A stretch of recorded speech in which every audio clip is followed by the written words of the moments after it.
Welcome back. Well, today we have another fun unboxing from Colleen, and this is a wide variety of porcelain, mostly Japanese and Chinese, heavy on the Japanese. So that's going to give us some opportunities to take a look at Japanese porcelain. I will see you when we...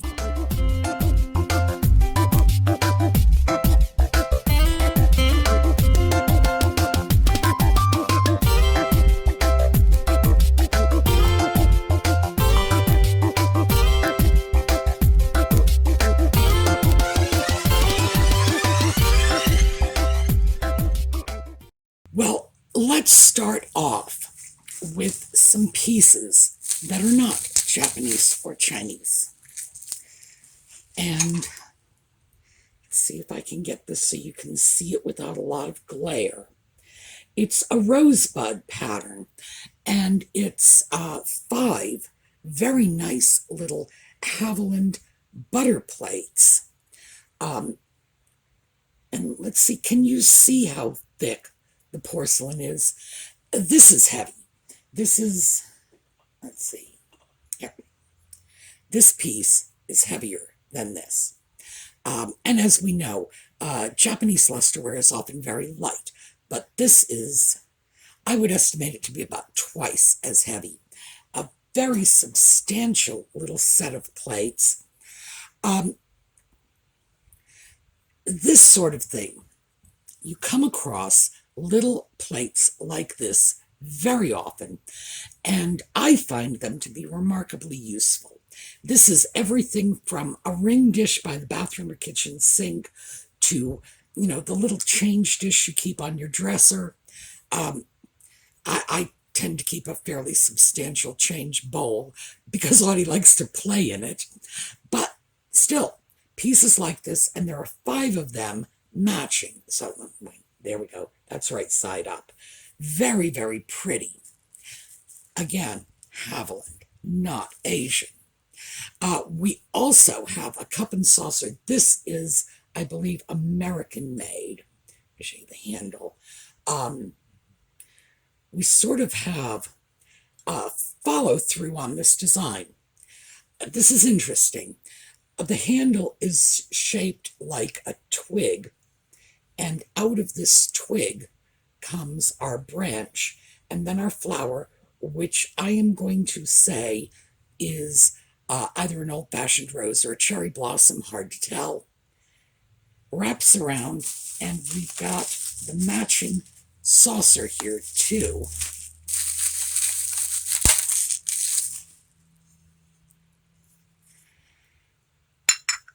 Again, very substantial, very heavy. Nice little pieces. Not Asian. Let's take a look at some Asian pieces.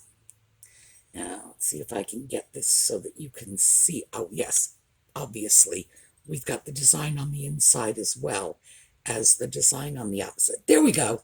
That's a little better. If I can block the light out, there won't be much glare. This is a Noritake pattern, and I have, let's see, 2 cups and 2 fruit bowls here, but I have a stack of plates that she also sent in the same pattern. Very pretty. Usually what I do when I come across a nice chunk of matched china, especially if it's like this, a few pieces here and there, a cup, a saucer, maybe a berry bowl or something, I reconfigure them and just turn them into tidbit trays. Some people like matching trays. They want the bottom plate, the top plate, the plate in the middle. They want it all the same. Other people prefer mix and match. And that's just individual taste. What can I say? Everybody is unique. That's what makes the world go round. So I have no problem when I come up with enough pieces to do a fully matched tray. Fine by me. If people like it, That's the whole point. You don't make stuff you think people won't like. You make stuff you think people will. So that Noritake china is actually very nice. The Noritake company made full service china, among other things, because they made, if it was porcelain, they made it. They made vases, they made figurines, they made hair receivers, dresser trays, cake trays. If it was porcelain, they made it. But their china sets were just amazing. And we're talking about everything from pickle plates to olive plates. If you got a set of Noritake china, you could probably have a single place setting that consisted of 12 or 14 different dishes. We don't do that anymore. Now our idea of a single place setting is you have your dinner plate and then your salad plate, maybe your bread and butter plate, maybe some kind of bowl, and then your coffee cup and saucer. And that's full service for us. And when I think about it, because my own set of china is just mismatched rose medallion and rose canton and a little rose mandarin, but it's just basically, well, famille rose, let's say, all mismatched. And I have everything from charger plates to egg cups to, individual salt cellars, because it's all old. And years ago, they took this seriously. Even in less formal families, my family was pretty formal in terms of dinner. Not all families were. They didn't pull out the china for dinner, but almost everybody did it, for Sunday dinner. On the other hand, 100 years ago, people not only pulled out the china every night, they would have a separate set of china for breakfast and a separate set of china for lunch. So you had, I don't know where they put it all. I really don't. No idea. Because very often they would have service for 12 or 20. And today, standard service has traditionally been service for 8. Sometimes you could get it for 12, but it's moving downward now. Smaller families mean that service for 6 is now occasionally seen as standard.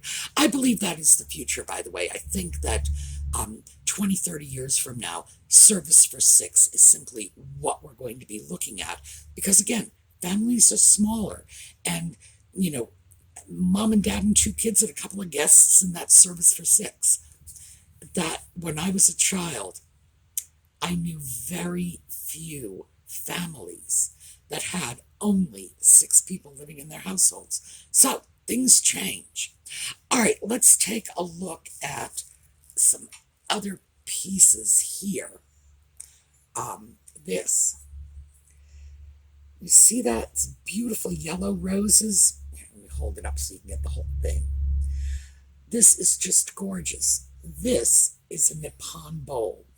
So this is an antique piece, and as you can see from the profile, it is very Art Deco. I mean, these handles are, you can't even stick your finger in here, because clearly the handle is all about the style and not so much about the function. Even though the design, the painted design, is not really Art Deco, the style of the bowl, oh yeah, unquestionably. This is a beautiful piece. Obviously, I'm not drilling into this, but lovely, lovely piece of antique nippon. And we've got a couple of Chinese pieces in here, too. This one. This is a very nice piece. And the marking on it is Japanese on the back, but the design is Chinese. The Chinese worked with blue and white china. Now, very often when we think about blue and white china, our first thought is the Netherlands, Delft china. But they got the idea from the Chinese. So the Chinese have been exporting blue and white pieces for a very long time. This is a relatively modern piece. Again, like I said, it's made in Japan, basically a Chinese style. Although where you see the Japanese influence strongly is in this little diamond border. That is much more Japanese than Chinese. I'm not going to say it's impossible to see a border like this in Chinese porcelain, because I have seen some, but it's rare. This is much more Japanese in its influence. But we've got another piece of blue and white Chinese. And this is, we've got some pink in this. This is a vintage piece, not antique, relatively modern. I would estimate we are looking at the fourth quarter of the 20th century. China exported a lot of pieces like this. And when I say like this, I don't mean these little fluted square pieces. A design that was primarily blue and white with highlights of pink. And if you look at it carefully, you will be able to recognize this when you see it again. These pieces were coming in when we began doing business with China after, our strange notion of, when I was a kid, okay, I tell people this, they don't believe me. Those of you who are my age know it's true. When the Chinese communist government took over China, the largest country in the world, we decided that wasn't China anymore. And we decided a tiny little island, Taiwan, was going to be China. We said they were China and ignored the world's largest country, pretended they didn't exist. Now, I remember being a small child thinking to myself, that's the kind of diplomatic policy my kid brother would come up with. I'm ignoring you. You don't exist. We did it. Eventually, of course, we decided to deal with China. I never understood what our great fear about communism was in the first place. For some people, communism, now, no communist government ever lasts. It's doomed to failure from the inception, but there are many countries in which communist regimes have been a valuable stepping stone to pulling them out of a feudal existence, bringing them into the modern era. Of course, once they get into the modern era, the communist government fails. And in China, it was inevitable because the Chinese people, as individuals, are probably the most diehard capitalists on the planet. It's wonderful to do business with them because these are people who prioritize business over everything else. They are just, it's like they're a nation of shopkeepers, bless their hearts. But for some reason, we were just very myopic about that issue.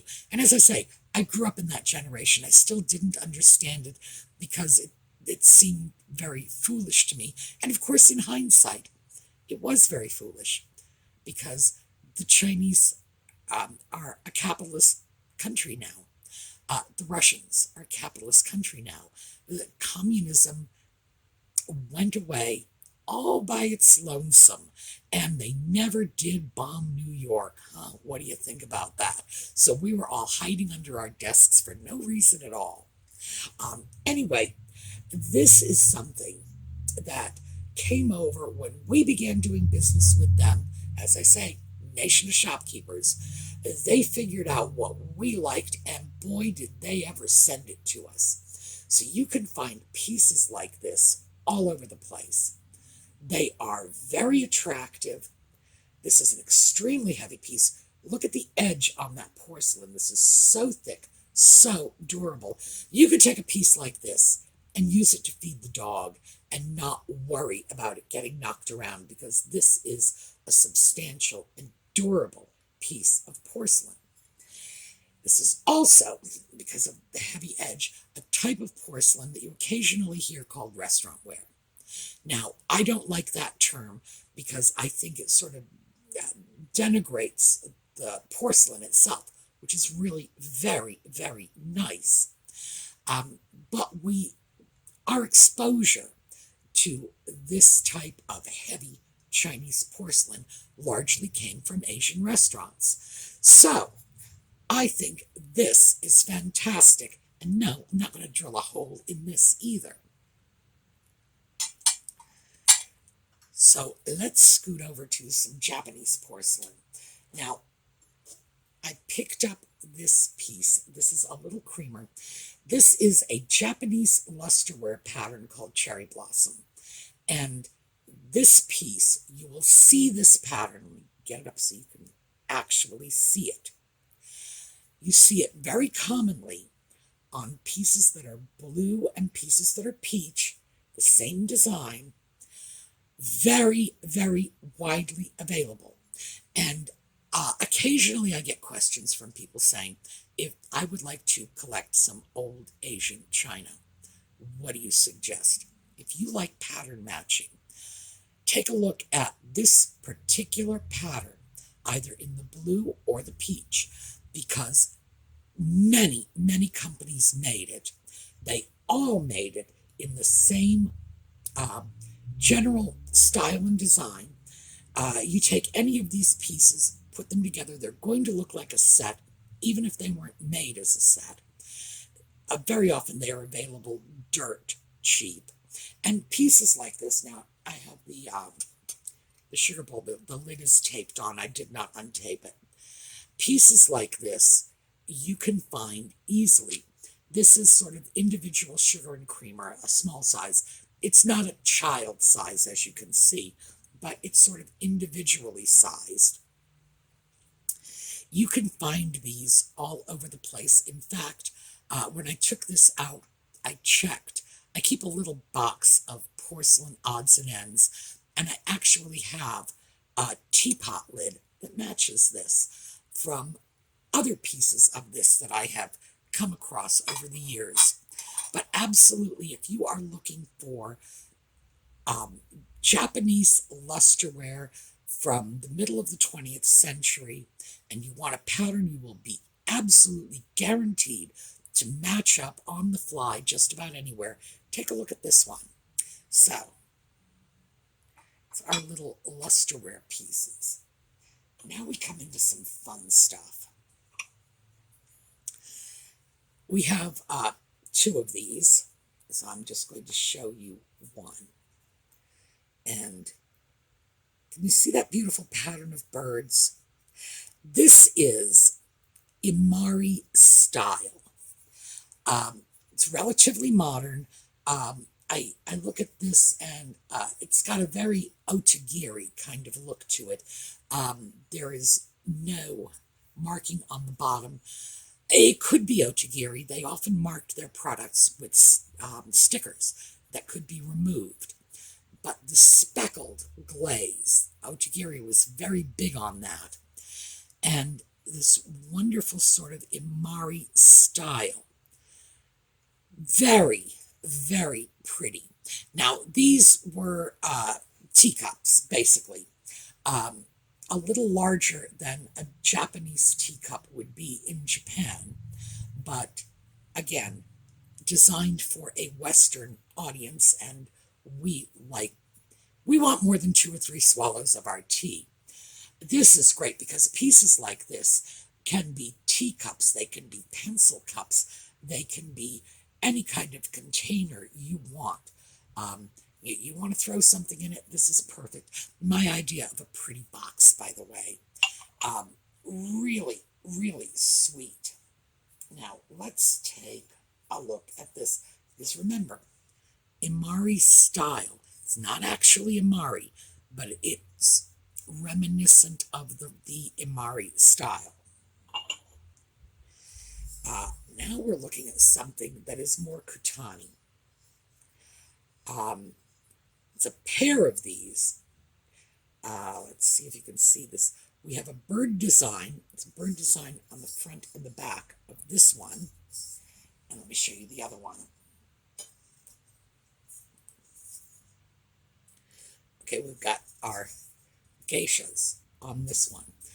Wonderful pair of vases. That is great. We have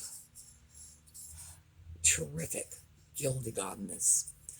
These are relatively modern pieces now. Of course, Japan, it's the Japanese style. It's been modified for a Western audience. Actual Kutani. It's much more like this piece. Let's see if you can see that. We'll get it up so you see that. If you look at this closely, you can see that it's been influenced by rose medallion china, and you can see that this design in turn influenced the less expensive, more readily available geisha ware.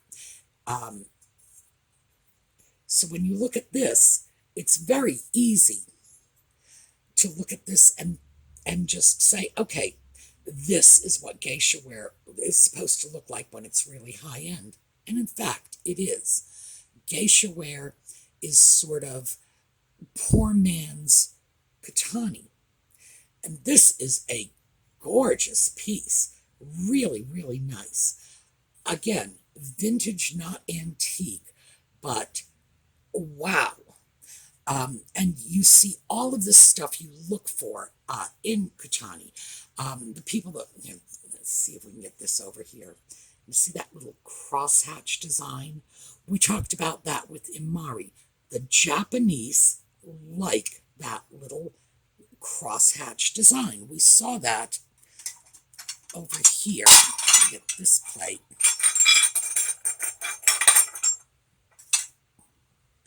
Remember, it's a style that the Japanese really go for. Can you see that? In general, that is one of the distinguishing marks of Japanese porcelain. I'm not saying nobody else has ever used it, but the Japanese tend to use it rather extensively. You will see this in Imari, in Kutani. In general, you don't see it in Satsuma, which is a third kind of Japanese china we see a lot of. But let's get you out of here and take a look at this. Again, we're looking at something that was more influenced by the Kutani style.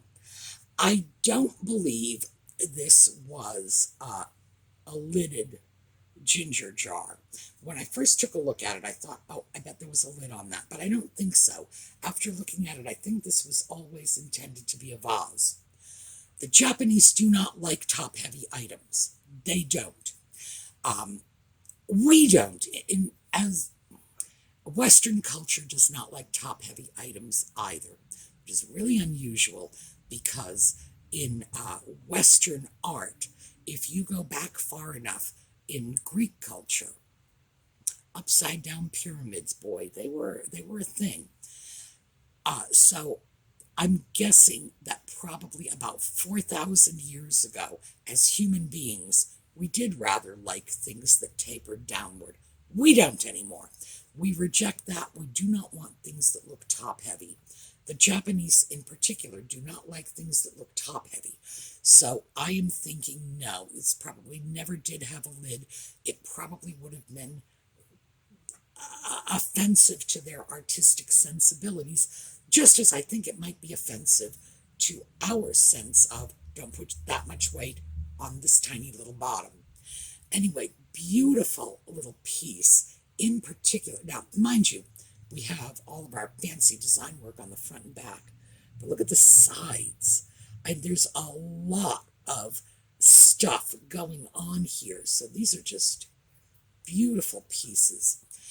Despite the fact that when I look at a piece like this, I am tempted to dig out the drill and turn it into a lamp. No, I'm not going to. Tempting, but no. It's really too sweet a little piece. So, let's see what else we have. Because, oh yes, cups. Colleen sent a whole bunch of cups. And again, Haviland. So pieces like this, even though there are no companion pieces with them, they're probably going to be tucked aside and go into a tidbit tray, because everybody loves Haviland china. And all I need to do is just find some complementary pieces. Now, let me show you the vinyl piece. Actually, there was more than this, but as I say, you've seen the patterns, so I don't need to dig out the stack of plates for you. This one. This is a perfume bottle. I mean, in case it didn't occur to you. Let me get this open.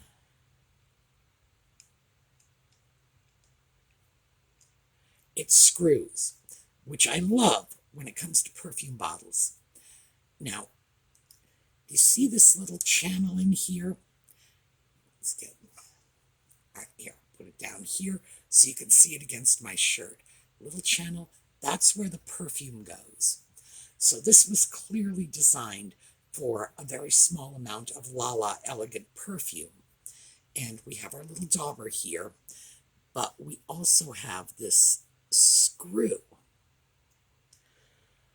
One of the worst things about old glass perfume bottles is that the stoppers very often get wedged into the bottle itself, and then you have a terrible time taking them out.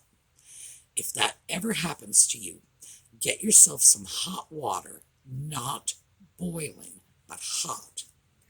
Submerge your bottle in the water until you get right about up to here, because you want this area to heat up a little. Submerge it in the water. Remember, cold contracts, heat expands, and you might be able to expand the base of your bottle, the neck of the bottle, so that the stopper will pull out. That's one of the things that's worked out very, very well for me. Another thing that occasionally works, now, mind you, I've never had a stopper I couldn't get out of a bottle, but often I've had to try 3 or 4 different techniques. Another one is a Q-tip and Vaseline. And if you can work some Vaseline into the little gap, however big it is between the stopper and the neck of the bottle, and just, squiggle the stopper a little just to get the lubrication down into the neck of the bottle, that will often work as well.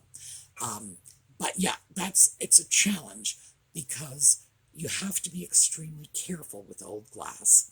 Glass can be very, very fragile, and you don't want to damage it, but pulling the stoppers out, that can be an adventure. So this one with a screw, this is so nice.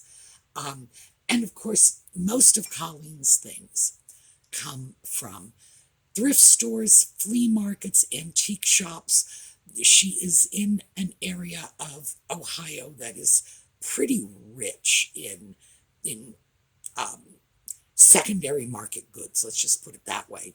So she comes up with some real doozies, and this is a real doozy. So that's what we have unboxing from Colleen today. I will see you all this evening for another Just Chattin'.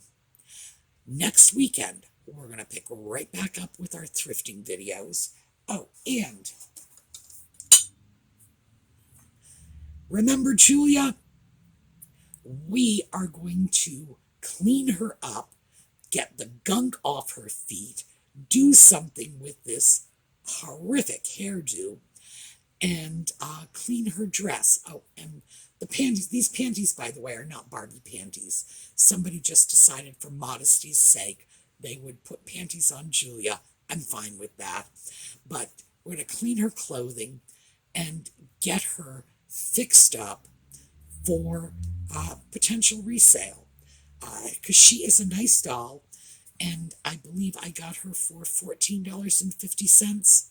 I will check the video, but I think $14.50. And Julia, with non-scruffy hair and no gunk on her feet and a nice shiny white uniform, is currently going for somewhere between $75 and $150 right now. So we can do very well with this doll just for a small amount of work, cleaning her up, and I'm going to show you how to do it. All right, do not forget, go on over to the SueMe's Angels Facebook page. Check in for the giveaways because we have some lovely stuff. The angels are just waiting for you. And remember, show up for the giveaways, but stick around for the fun because this is a super, super group of people. They are just fabulous. They really are. So you can make friends there. All right. I will see you all later. We're going to take a look at a little slideshow on the way out. Have a terrific day.